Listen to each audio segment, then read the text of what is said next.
Bonjour, I am Jacques Torres and welcome to Tuesday Tips. Saint-Tropez, I am sure that you all heard about Saint-Tropez in the south of France. A lot of parties, a lot of super yacht, beautiful place, very big beach, and that's where you go to see the rich and famous. But in Saint-Tropez, they always have a pastry that originates there called la Tarte Tropézienne. And it's a brioche, flat, relatively flat, round, covered with some big grain sugar, and then it's cut in half when it's baked, and we fill it with a crème mousseline. So I'm going to start with the brioche here. I have 250 grams of flour.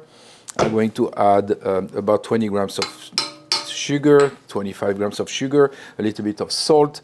I put the recipe on the caption. A little bit of yeast. You can put fresh yeast like I do. You can do dry yeast. 2 eggs and a little bit of water.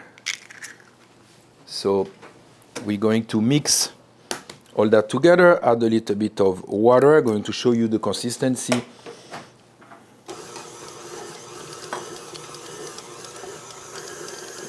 Tiny bit more water and we are done with the water. I go a little bit fast. I'm going to develop the gluten as fast as I can. And then I'm going to add the butter. So the dough is nice, elastic. The butter is well mixed together now. So I'm just going to scrape the dough out of the bowl and put it on a smaller bowl here. You see how elastic it is? This is what you want. You want the brioche to have enough elasticity that when the fermentation is going to put all those bubble of air inside the dough, everything going to hold well together. I like to add a little bit of flour on top, and then what I do, I'm going to make it nice and round. You see? So that's called developing the gluten.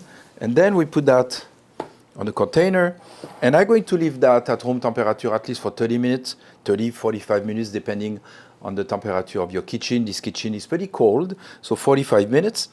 And then the best way is to leave it in the refrigerator overnight. The next day, you put it on the table and you make a nice round dough, and I'm going to show you how to do that. So, bonjour, this is the next day. Just kidding, I had that in the fridge, I make one yesterday. So this is the cold dough, one night of resting. I hope that you like my rolling pin. This is a piece of a pipe from leftover from the refrigerator when we install a big cooling tunnel. And I have those pipes left, and I realized that they are very straight, they are pretty heavy, it's copper. It's great. It's great for using them as a rolling pin. So, you know, this is what I do. I use that. So this is about the size and the thickness of the Tarte Tropézienne. So you make it as round as possible. Thickness is about maybe between 2 and 3/8 of an inch. Okay, so I'm going to grab a tray.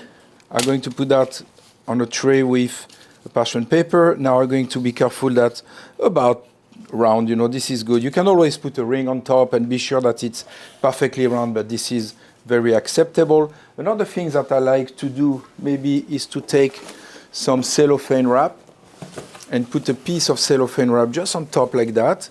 And that's going to help us that the brioche doesn't dry out during the proofing time. And something about my oven, I can put them at 90 degree, 100 degree. So you just put that in the oven at 100 degree for an hour and a half, depending on how strong is the yeast. And then when it's between double, certainly double in height, 2.5 times, you glaze it with a little bit of egg wash, sugar, and bake it. Okay. So I leave the Tropézienne inside the oven at 90 degree, 95 degree for a good hour and a half. So now you can see it's pretty well proof. I'm going to add a little bit of egg wash on top. Okay.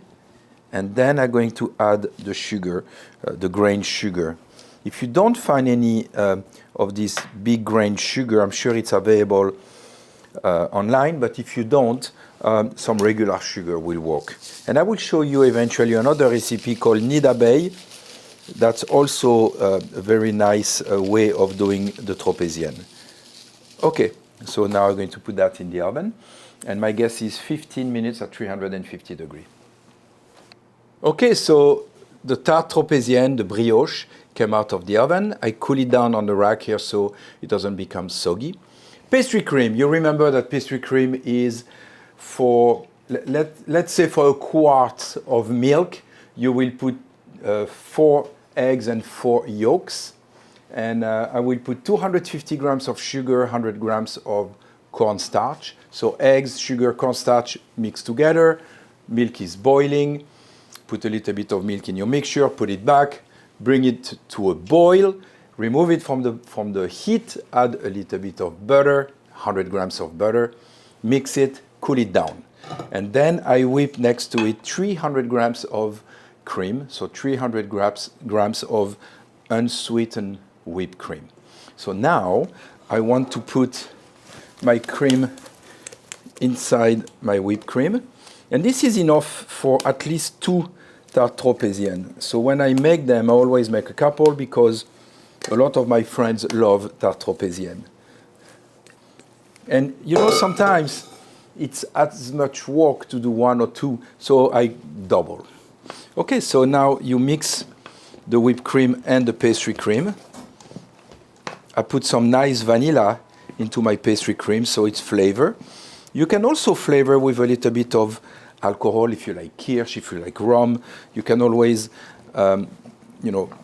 flavor with that if kids doesn't eat it. I have kids, so I don't put any alcohol in it. Okay, so when the pastry cream and the whipped cream are well mixed together, and you don't need any gelatin or anything, it's holding pretty well. Okay, you can see here, it's nice and well mixed. I put that aside. I'm going to take my brioche. I'm going to cut the brioche about in half. It's better if it's a little bit colder. Mine is quite fresh here, coming out of the oven, so it's a little bit difficult to cut. Okay, so remove the top, and you have still warm inside. Something that you can do actually, take a knife and portion the top. So, and you're going to understand why we do that. 2, 4, 6, 8. This is 8 big portions. Huh? Okay, so we have the top done. Now I'm going to add my cream here on the middle.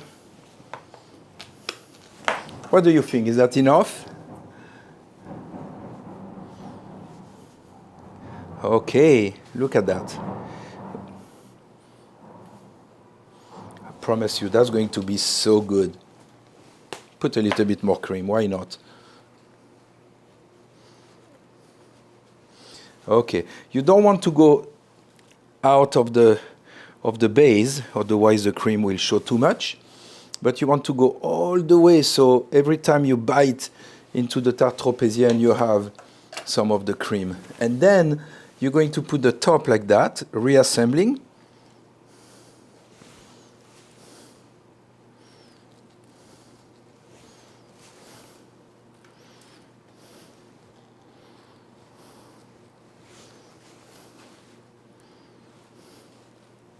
And the fresher, the better when you eat that.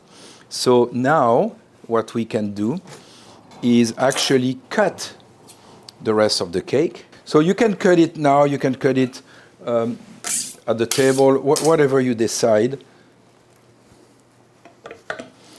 It's not the easiest cake to cut, so I like to usually cut it in advance.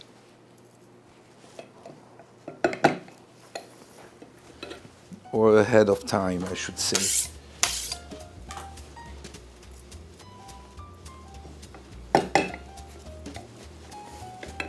add a tiny bit of powdered sugar. And this is a traditional look. Big grain sugar, powdered sugar, and you have a nice Tarte Tropézienne. My friend from Saint-Tropez, Louis-Jacques, this is for you. Bon appétit.